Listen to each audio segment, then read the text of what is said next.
Fakultus taghfiru rabbakum, perbanyaklah istighfar pada Tuhan kalian.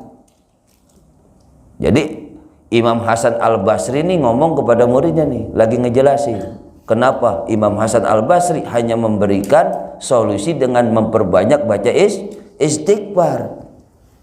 Perbanyaklah istighfar pada Tuhan kalian. Yursilis sama alaikum midrara. Dengan barokah istighfar tersebut, maka insya Allah Allah perintahkan langit turun hujan. Tuh. Berarti hujan ini adalah sebuah barokah, sebuah keberkahan yang datang dari Allah. Maka kalau kita dapat musim kemarau, biasanya kita disuruh sholat apa? Sholat istisqa. Maka di sholat istisqa itu pun juga sebelum kita melaksanakan takbir, kita disuruh membaca istighfar sebanyak 9 kali.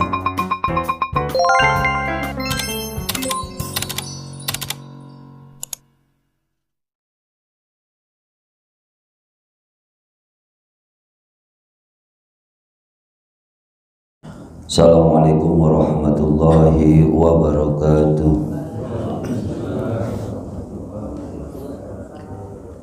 Alhamdulillah wa ala ni'amillah. Asyhadu an la ilaha illallah wahdahu la syarikalah. Wa asyhadu anna sayyidana wa nabiyyana wa maulana Muhammadin wa ala alihi wa sahbihi wa man tabi'ahu da ila yaumiddin, amma ba'du. Rabbi shrahli sadri wa yassirli amri wahlul 'uqdatam min lisani yafqahu qawli. Rabbi zidna ilman nafi'a warzuqna fahman zayyida fil laili wan nahar. Faqad qala Allah ta'ala fi kitabihil karim, a'udzu billahi minasyaitonir rajim, bismillahirrahmanirrahim. Ya ayyuhan nasu ubudu rabbakumul ladzi khalaqakum wal ladzina min qablikum la'allakum tattaqun. Shadaqallahul azim wa shadaqa rasuluhun nabiyul habibul karim. Wa nahnu ala dzalika minasyahidina wa syakirin walhamdulillahi rabbil alamin. Yang saya hormati dan muliakan Ketua DKM Masjid Al-Barkah segenap, para pengurus pembina Masjid Al-Barkah, Al-Mukarram Ustadz Haji Haidir, biasanya tumben ada, ini kagak ada. Ya, Al-Mukarram Ustadz Bapak Haji Anas, Bapak Haji Asnawi, para jamaah, Bapak Ibu yang tidak bisa saya sebutkan namanya satu persatu, namun semua itu tidak mengurangi rasa hormat dan mahabbah saya untuk semuanya. Kita bersyukur kehadirat Allah Subhanahu wa ta'ala. Alhamdulillah pada pagi hari ini Allah masih mengumpulkan kita di tempat yang mulia, yaitu masjid. Walaupun rintangannya juga banyak, apalagi kita diguyur hujan dari jam 3:30 tadi. Dikumpulkannya kita di masjid yang mulia ini dalam rangka sholat subuh berjamaah, dilanjutkan thalabil ilminya Allah Subhanahu wa ta'ala. Mudah-mudahan nih yang pada datang kemari insya Allah senantiasa selalu diberkahi oleh Allah Subhanahu wa ta'ala, ya, dipanjangkan umurnya, diberikan kesehatan walafiat oleh Allah Subhanahu wa ta'ala, dan dimudahkan segala rezekinya, karena memang perjuangannya berat kalau subuh ini mah. Salawat serta salam tak lupa pula kita sanjungkan kepada junjungan kita baginda besar Nabi Muhammad sallallahu alaihi wasallam. Mudah-mudahan kita semua yang hadir di sini diakui sebagai umatnya, dan kelak di yaumil qiyamah nanti kita mendapatkan syafaatul uzma dari baginda besar Nabi kita Muhammad sallallahu alaihi wasallam. Para jamaah yang dirahmati Allah Subhanahu wa ta'ala, sebelum kita memulai kajian kita pada pagi hari ini, Terlebih dahulu marilah sama-sama kita membaca Ummul Kitab Suratul Fatihah. Mudah-mudahan dengan membaca kitab Suratul Fatihah ini kita senantiasa selalu diberikan kesehatan oleh Allah Subhanahu wa ta'ala, dan segala urusan-urusan kita pun dimudahkan oleh Allah Subhanahu wa ta'ala. Ala hazihi niyya wa ala kulli niyatin sholihah wa ila hadratin Nabil Mustafa Rasulillah Muhammadin sallallahu alaihi wasallam wa ala alihi wa azwajihi wa auladihi wa zurriyyatihi wa ahli baitihil kiram syai'un lillahi lahumul Fatihah. A'udzu billahi minasyaitonir rajim. Bismillahirrahmanirrahim. Alhamdulillahi rabbil alamin arrahmanir rahim maliki yaumiddin. Iyyaka na'budu wa iyyaka nasta'in ihdinas siratal mustaqim siratal ladzina an'amta 'alaihim ghairil maghdubi 'alaihim waladdallin. Bismillah walhamdulillah wal khairu wasyaru bimasyiatillah. Qala musannifu rahimahullahu ta'ala fi ulumihi wa nafa'ana bihi fid dharaini amin ya rabbal alamin. Kita lanjutkan kajian kita, masuk pada maqalah yang ke-13 dari bab sulasi. Bismillahirrahmanirrahim. Wal maqalatu salisatu asyrata. Dan maqalah yang ke-13 Anil Hasan Al-Basri radhiyallahu an. Jadi maqalah yang ke-13 ini datangnya dari sahabat baginda Rasul Hasan Al-Basri radhiyallahu an. Jadi Hasan Al-Basri ini adalah huwa min akabirit tabi'in. Ya. Beliau ini adalah seorang pembesar tabi'in. Jadi kita harus tahu nih, tabi'in ini siapa? Jadi tabi'in ini juga adalah sahabat baginda Rasul.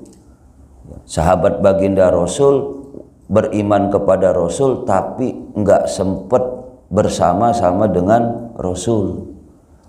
Yang dekat dengan Rasul, yang sama-sama sama Rasul hidupnya, yang berjuang bersama Rasul adalah sahabat.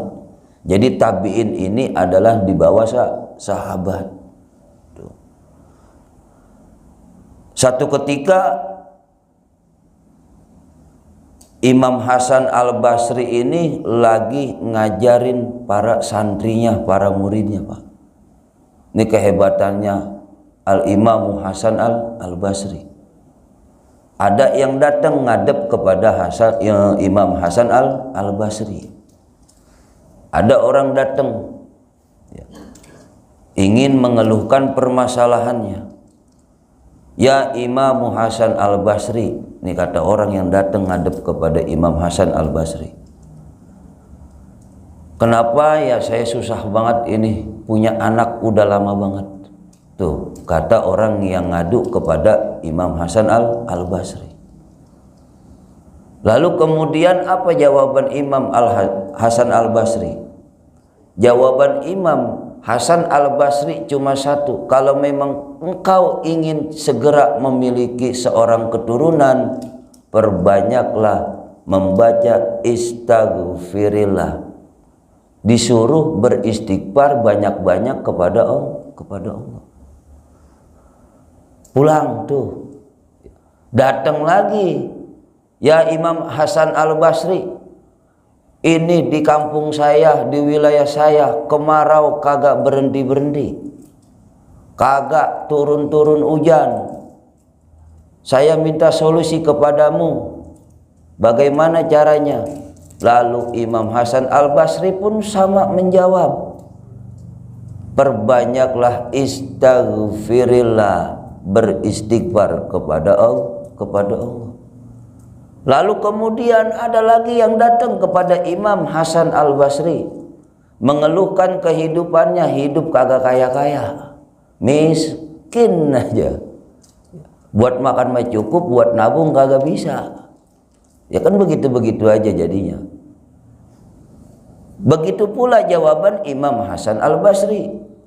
Kalau engkau ingin mendapatkan banyak kekayaan, segera diberikan kenikmatan kaya sama Allah, perbanyaklah istaghfirillah, beristighfar kepada Allah Subhanahu wa ta'ala. Setelah itu orang yang pada datang ke Hasan Al-Basri pulang ke rumah, ini murid depan, samping, kanan, kiri bingung.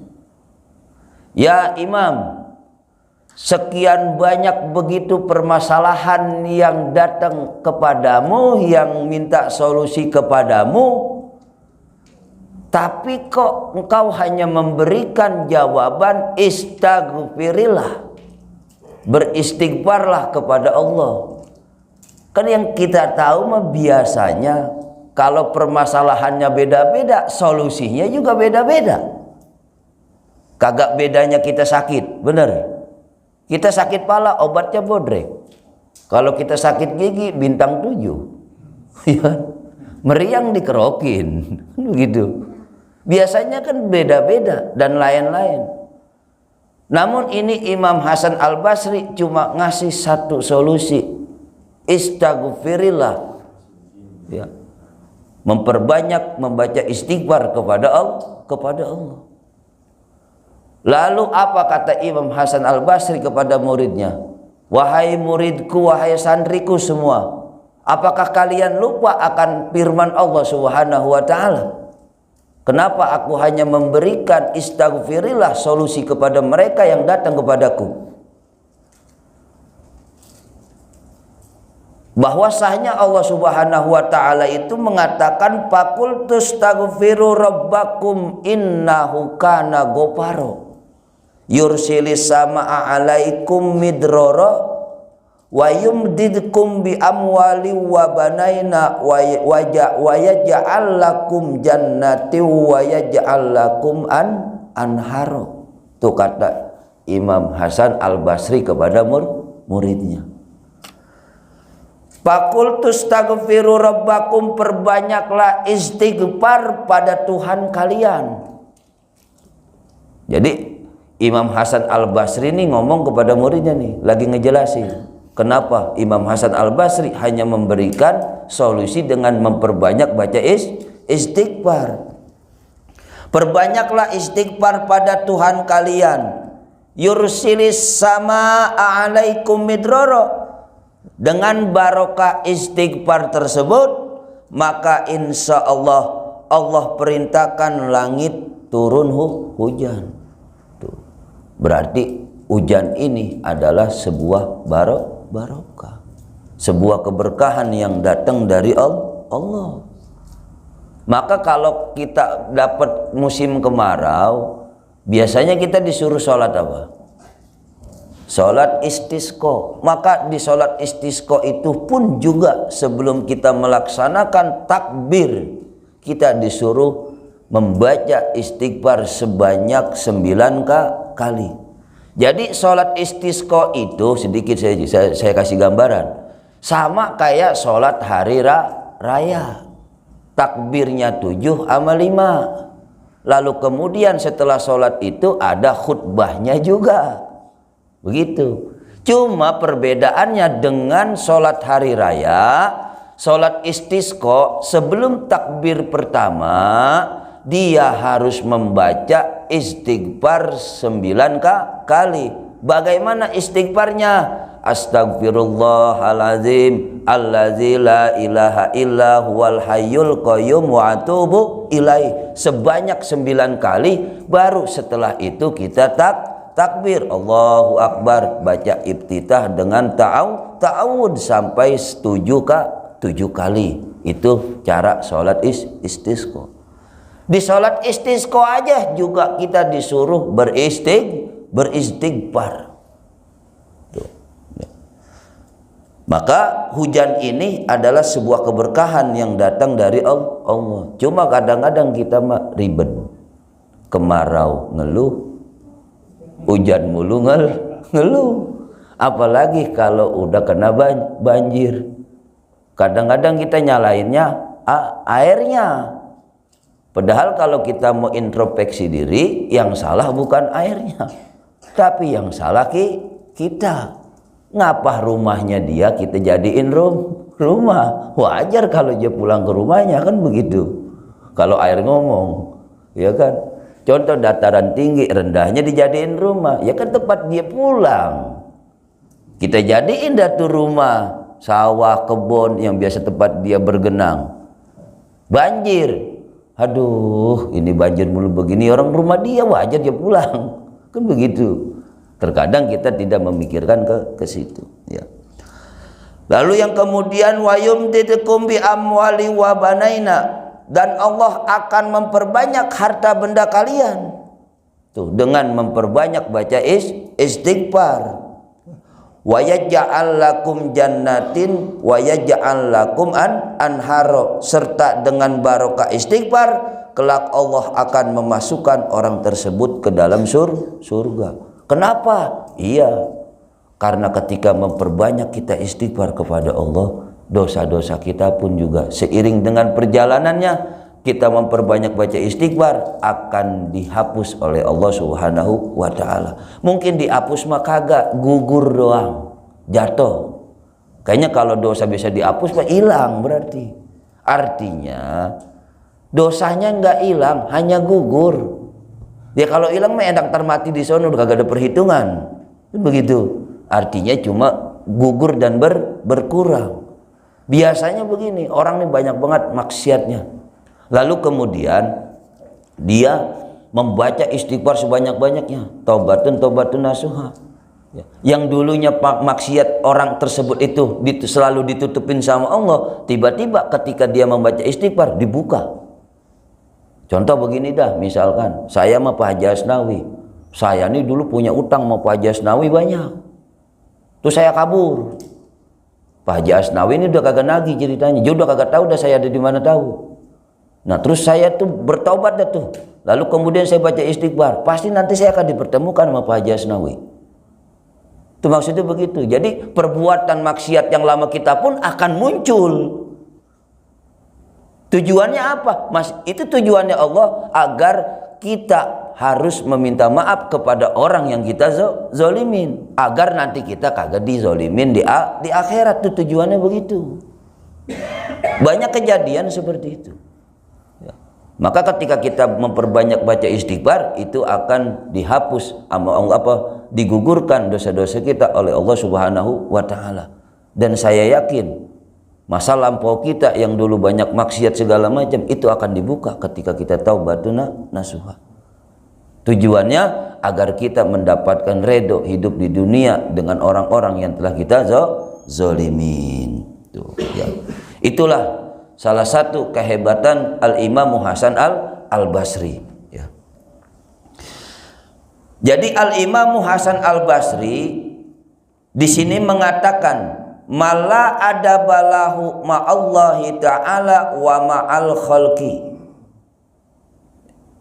Mala ada balahu, siapa orang yang tidak ada adab lahu pada dirinya, ma'allah ta'ala wa ma'al khalqi, terhadap Allah Subhanahu wa ta'ala dan terhadap makhluk.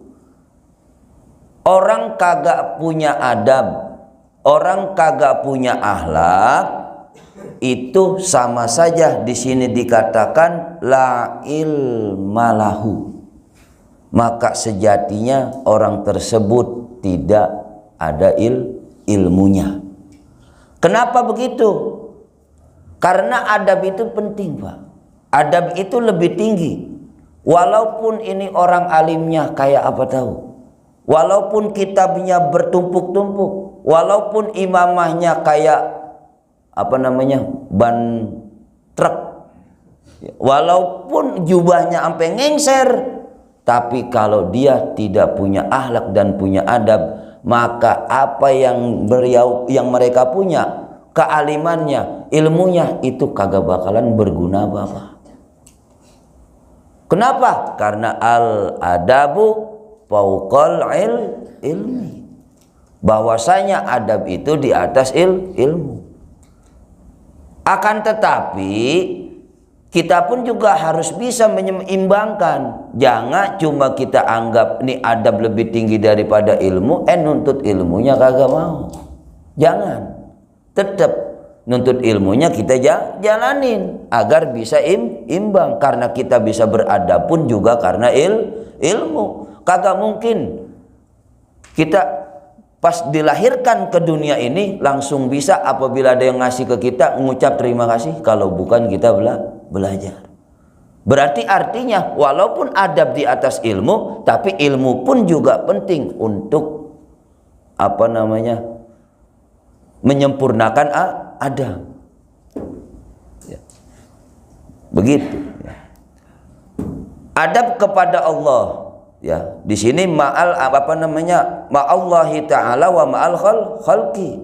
Adab kepada Allah. Bagaimana itu adab kepada Allah? Sikap perilaku kita menunjukkan rasa hormat, takut dan taat kepada Allah. Itu kalau kita punya adab kepada Allah. Menjalankan apa yang Allah perintahkan, menjalankan apa yang Allah larang. Begitu. Itu adab kepada Allah. Lalu adab kepada khalqi, kepada makhluk. Ya, sesama manusia ya saling mengasihi, ngomong harus yang sopan. Kalau ama yang lebih tua ya kita hormat. Ya hormatnya jangan sampai nunduk-nunduk, jangan. Ya kalau sampai nunduk-nunduk juga dosa, nggak boleh, kan begitu. Ya, biasa-biasa aja gitu. Nah, itu adab ya. Jadi orang yang kagak punya adab, orang yang tidak punya adab, sejatinya dia tidak ada ilmu dalam dirinya. Yu'tadu bihi, yang mana orang itu Pak bisa dihormati karena adab dan ilmu. Kita bisa dipakai orang juga karena adab kita, baru dilihat ilmu kita. Begitu. Kita mau sehebat apapun kalau kagak punya adab, enggak berguna apa-apa, enggak jadi apa-apa. Ilmu tinggi, pinternya kayak apa tahu, tapi enggak ada adabnya, udah bablas pasti. Apapun juga selalu dikerjain karena adabnya kagak, kan begitu ya. Lalu yang selanjutnya kata Al-Imam Hasan Al-Basri, Mala sobrolahu, siapa orang yang tidak ada kesabaran pada dirinya, ala tahammulil balaya, dalam menanggung cobaan, wa azal kholqi, dan gangguan daripada makhluk, wa ala masyaqqati ijtinabil ma'asi, dan tidak sabar atas kesulitan menjauhi segala kemaksiatan, wa ala adail faraidi, dan tidak sabar atas menunaikan kewajiban.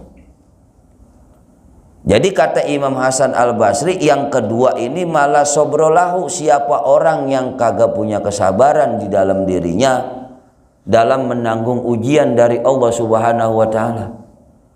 Emang yang namanya kita hidup di alam dunia ini mau emang tempatnya ujian. Kita dilatih di sini. Ya. Tempatnya kita di sini berjuang nih. Kalau bahasa orang mau sekolah di sini nih, kita lagi di tempat bener sama Allah. Ya. Jadi harus sabar, begitu. Harus diperbesar kesabarannya. Memang kalau taat itu begitu Pak. Taat itu begitu. Taat itu harus bisa sabar. Kalau kita mau jadi orang yang takwa itu, yang taat itu harus memperkuat kesabaran kita. Jangan sampai kagak. Ya. Karena apa? Apalagi kalau misalkan kita enggak sabar atas perkara maksiat. Ya. Bahaya itu kalau kita kagak sabar atas perkara maksiat. Maksiatnya apalagi maksiat yang bisa menghasilkan duit. Udah menjadi hobi, itu yang susah. Ya. Seperti apa? Kayak kita main judi. Ya. Main judi kan itu namanya maksiat yang berpenghasilan, kan begitu ya. Sumber rezeki itu judi, ya kan. Orang yang memang penghasilannya dari judi itu kayaknya susah untuk bisa memiliki kesabaran, begitu. Jadi di dalam syarah Riyadhus Shalihin, sabar itu Pak dibagi menjadi 3. Di dalam Syarah Riyadhus Shalihin itu dibagi menjadi 3. Yang pertama adalah sabar dalam menjalani taat. Ya. Yang pertama tuh, orang yang menjalani taat itu memang butuh sabar. Contohnya kayak kita nih ngaji begini, ya harus sabar. Ya, nungguin kata yang lain, ini kapan sih dikit lagi habis begitu. Ya harus sabar memang kalau buat ketaatan. Kadang-kadang kita sholat taraweh, ya, lamaan dikit tuh imamnya, buset ini ya ada begitu imam lama amat sih. Pas imam nengok tinggal sebaris. Ya memang kalau buat ketaatan memang harus butuh kesabaran. Kalau kagak sabar ditinggal, begitu. Ya. Banyak kagak tuh begitu tuh imam apa sholat taraweh.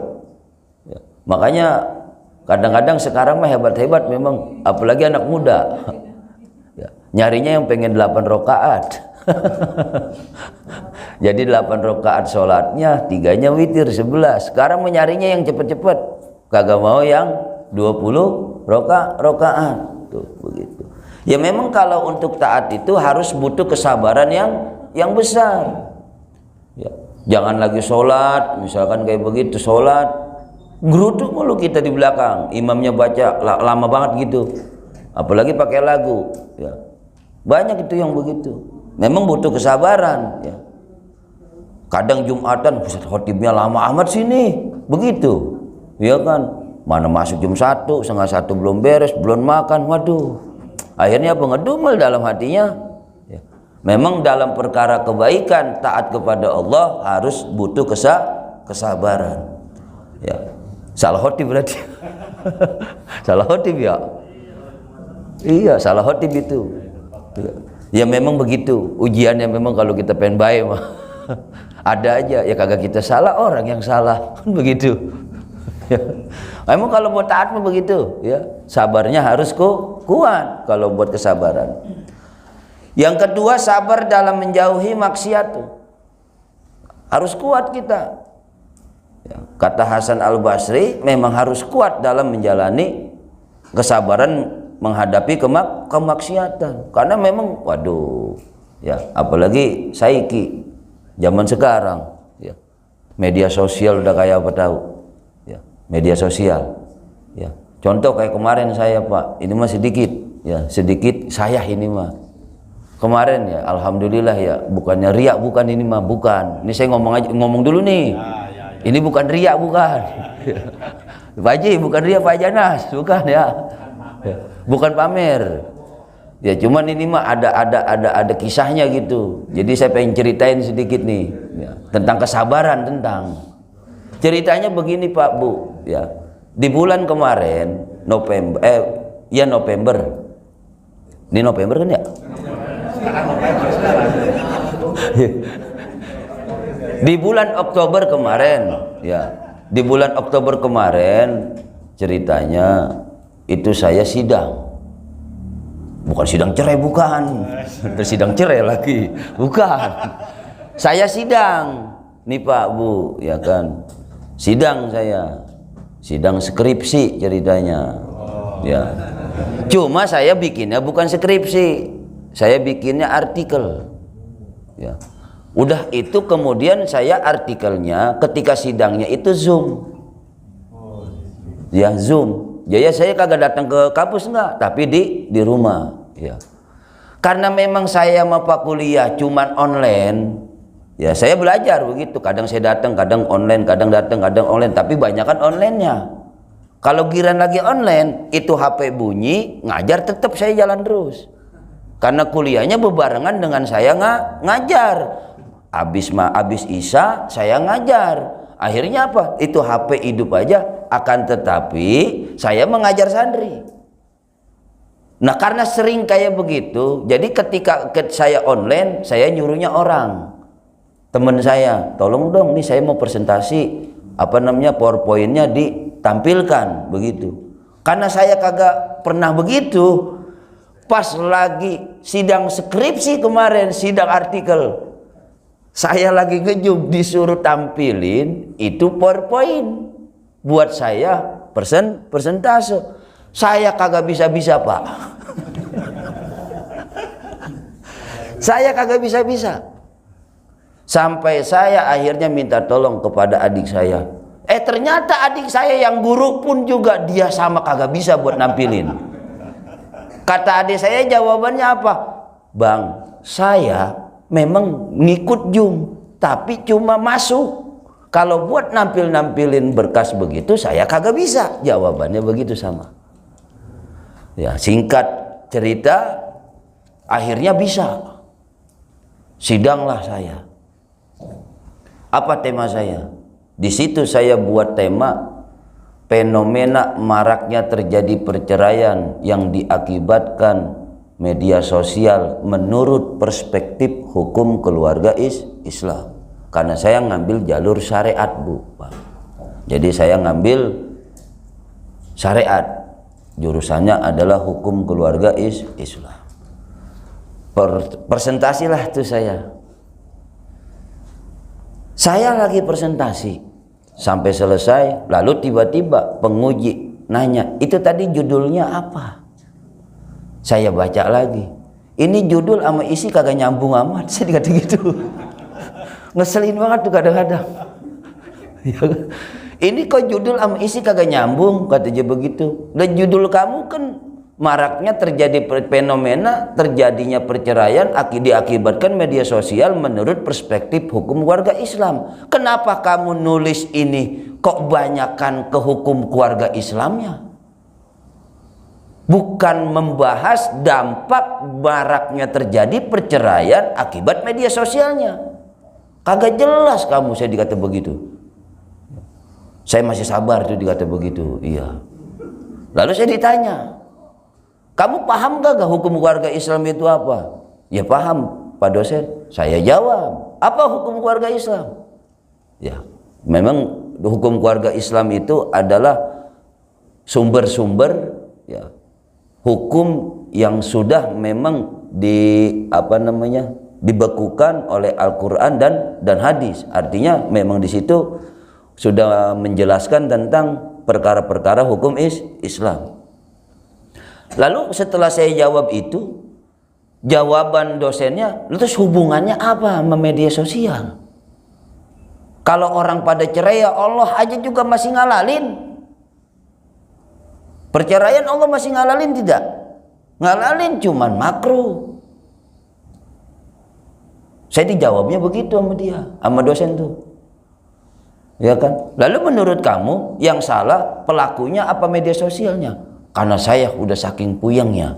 Yang pertama kejadian buat ngirim PowerPoint saya kagak bisa, ya. Jadi saya udah malu di situ.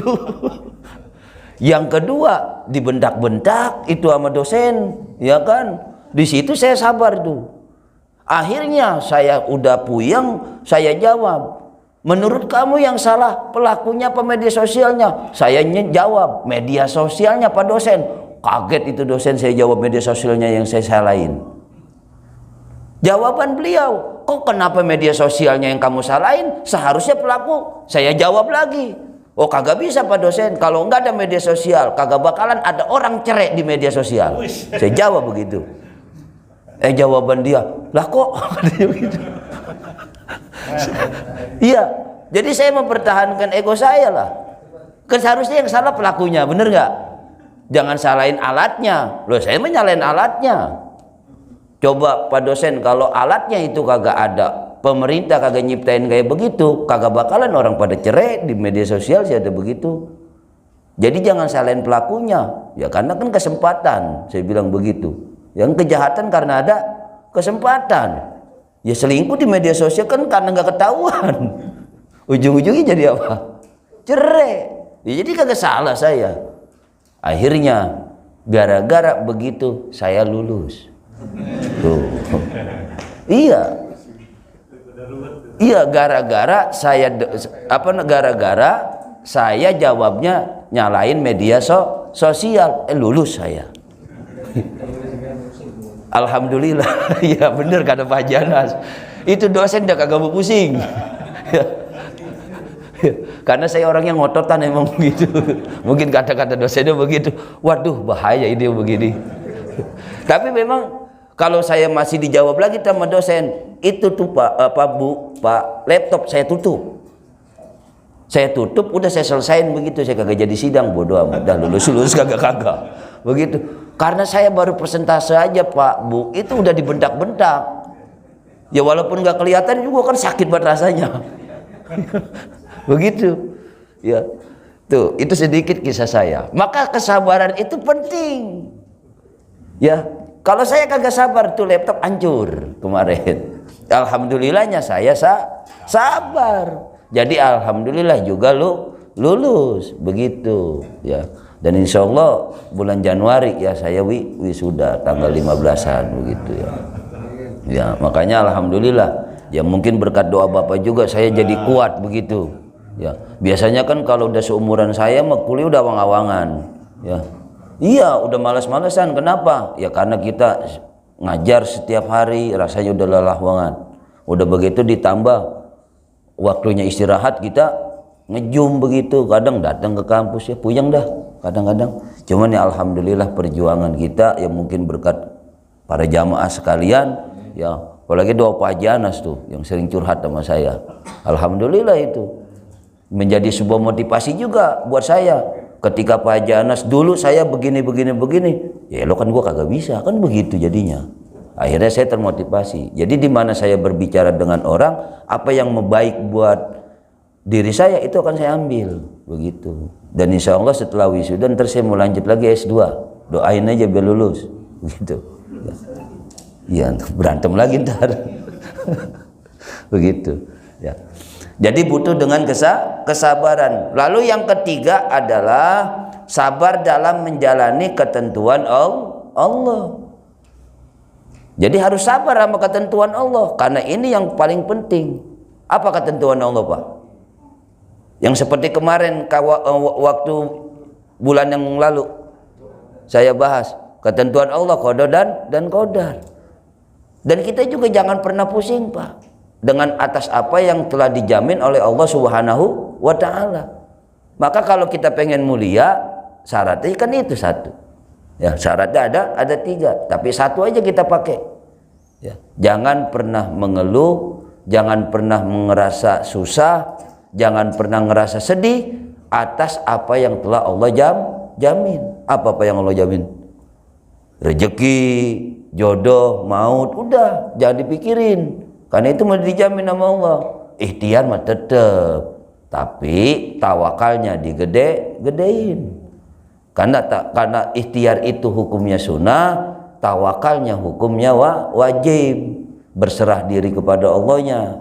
Kadang kan orang banyak banget yang ikhtiarnya doang, tawakalnya kagak, tapi ngeluh doang yang ada begitu. Maka yang begitu-begitu mah jangan pernah kita keluhin ya. Atas menjalani ketentuan Allah harus sabar. Apa aja? Contoh ya, kalau kita memang hidup dalam keluarga yang biasa-biasa aja ya sabar. Ya alhamdulillah kalau kita memang belajarnya atau lahirnya dalam keluarga orang kaya. Itu kan ketentuan. Ya kalau memang ketentuannya kita lahir dari kalangan orang miskin ya terima. Jangan pernah mengeluh begitu ya. Yang selanjutnya adalah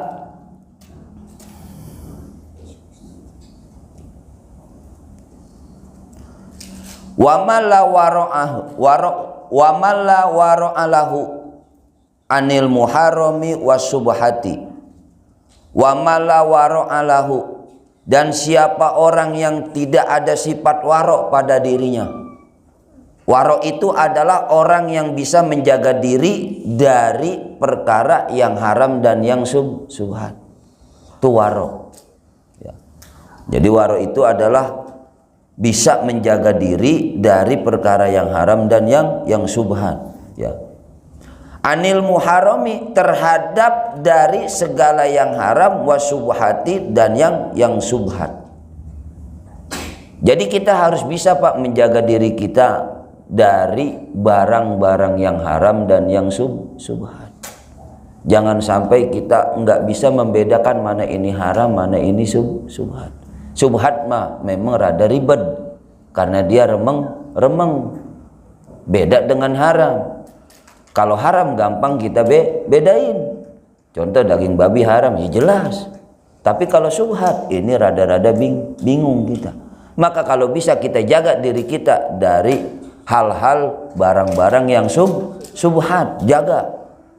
Begitu. Karena subhat ini mengrada-rada bingung.